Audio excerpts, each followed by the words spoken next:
നിയമസഭാ തെരഞ്ഞെടുപ്പിൽ മുസ്ലിം സമുദായത്തിന്റെ വോട്ടുകൾ ഒരു മുന്നണിയിലേക്കും ഏകീകരിക്കപ്പെട്ടിട്ടില്ല എന്ന് കാന്തപുരം AP വിഭാഗം നേതാവ് അബ്ദുൾ ഹക്കീം അസ്സരി. മുസ്ലിം വോട്ടുകൾ ഏകീകരിക്കുക എന്നുള്ള ഒരു പദ്ധതി ഇവിടെ ഉണ്ടായിട്ടില്ല.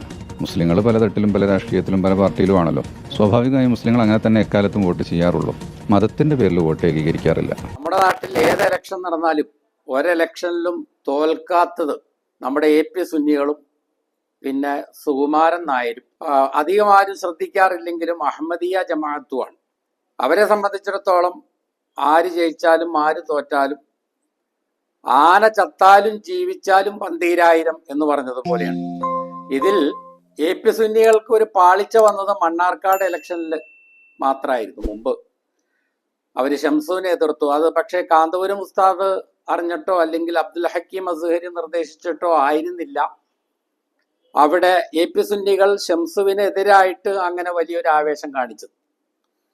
നാരിയത്ത് സ്വലാത്തിന്റെയും കുത്തുബിയത്തിന്റെയും ഒക്കെ ശക്തിയിൽ ഷംസുവിനെ തകർത്ത് തരിപ്പണമാക്കി അവിടുത്തെ ഇടതുമുന്നണി സ്ഥാനാർത്ഥിക്ക് വിജയം നേടിക്കൊടുക്കാമെന്ന് വളരെ ഇഖ്ലാസുള്ള ആവേശഭരിതരായ അവിടുത്തെ ചില സുന്നി പ്രവർത്തകര് വിചാരിച്ചു പോയി. അവരുടെ അമിതാവേശം മൊത്തം ആ സംഘടനയ്ക്ക് ചെറിയ ഒരു ക്ഷീണമുണ്ടാക്കിയെങ്കിലും വളരെ അത്ഭുതകരമായ രീതിയിൽ അതിൽ നിന്ന് അവർ എഴുന്നേറ്റ് പോന്നു.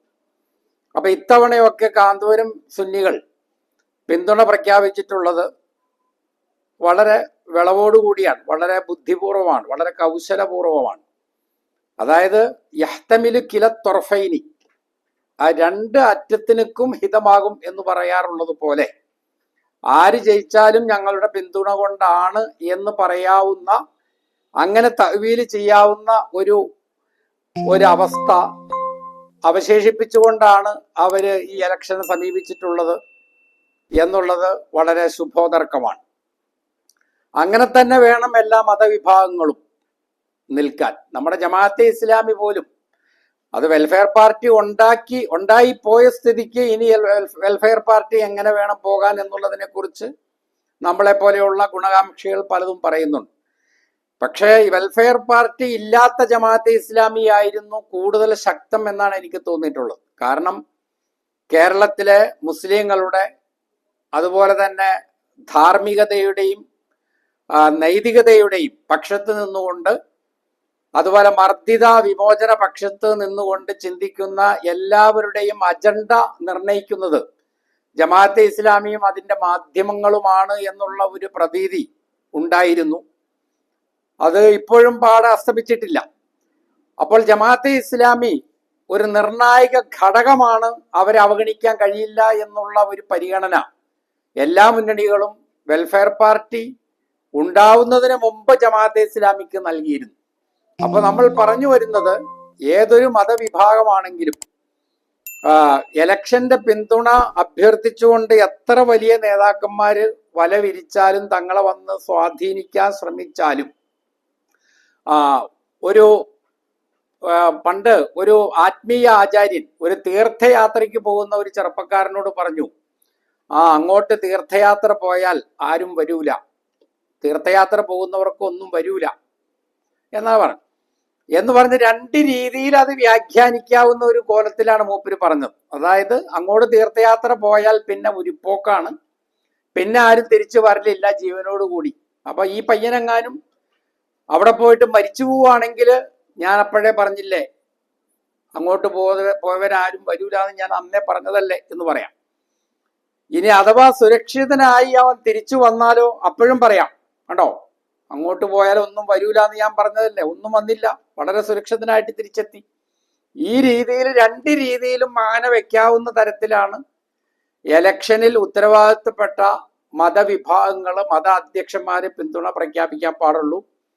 ആ കാര്യത്തിൽ അബ്ദുൽ ഹക്കീം അസ്ഹരിയുടെ ഇടപെടൽ വളരെ ബുദ്ധിപൂർവമായിട്ടുണ്ട്. അത് വളരെ പ്രശംസനീയമാണ് എന്നാണ് പറയാറുള്ളത്.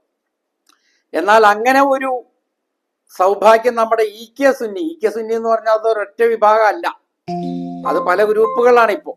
പക്ഷെ അതിലെ ഒറ്റ വിഭാഗത്തിന് ഇതുപോലെയുള്ള ഒരു ഐശ്വര്യം, ഒരു സൗഭാഗ്യം ഇല്ല എന്നുള്ളതാണ്. അവര് എടുത്തു ചാടി ചിലപ്പോൾ സ്ഥാനാർത്ഥിയായിട്ട് തന്നെ നിന്ന് കളയും ഏതെങ്കിലും ഒരു മുന്നണിയുടെ, അല്ലെങ്കിൽ പരസ്യമായിട്ട് ആവേശഭരിതരായിട്ട് അമിതാവേശത്തോടു കൂടി അവർ പിന്തുണ ഒരു സ്ഥാനാർത്ഥിക്ക് അങ്ങ് പ്രഖ്യാപിച്ചു കളയും. ഇപ്പൊ AP സുന്നികളെ സംബന്ധിച്ചിടത്തോളം അവർ ചില സ്ഥലങ്ങളിൽ BJPയെ പിന്തുണയ്ക്കാറുണ്ട്. അവരുടെ ചില സക്കാഫിമാര് BJPയുടെ സ്ഥാനാർത്ഥികളായിട്ട് നിൽക്കാറുണ്ട്. പക്ഷെ അപ്പോഴൊക്കെ തന്നെ BJP ആയിട്ട് ഞങ്ങൾക്ക് അങ്ങനെ ബന്ധമൊന്നുമില്ല, ആ സ്ഥാനാർത്ഥി ഞങ്ങളുടെ സ്ഥാനാർത്ഥിയല്ല എന്ന് പറയാനുള്ള ഒരു ഫുർജത്ത്, ഞാൻ മുമ്പൊരിക്കൽ പറഞ്ഞതുപോലെ അങ്ങനെ ഒരു വിടവ് അവശേഷിപ്പിച്ചുകൊണ്ടാണ് അവരത് ചെയ്യാറുള്ളൂ. ഇങ്ങനെയൊക്കെ വേണം രാഷ്ട്രീയം കളിക്കാൻ. രാഷ്ട്രീയം എന്ന് പറഞ്ഞാൽ ഒരു ചതുരംഗ കളിയാണ്, അത് അവസരങ്ങളുടെ കലയാണ്. അപ്പൊ അത് ഫലപ്രദമായി ഉപയോഗപ്പെടുത്തുന്ന രംഗത്ത് എല്ലാവരും AP സുന്നികളെയും അതുപോലെ നമ്മുടെ അഹമ്മദിയ ജമാഅത്തുകാരെയും അതുപോലെ നമ്മുടെ സുകുമാരൻ ചേട്ടനെയൊക്കെ കണ്ടും അവരോടൊക്കെ ചോദിച്ചും അവരെയൊക്കെ വായിച്ചും പഠിക്കണമെന്നാണ് ഈ സമയത്ത് പറയാനുള്ളത്.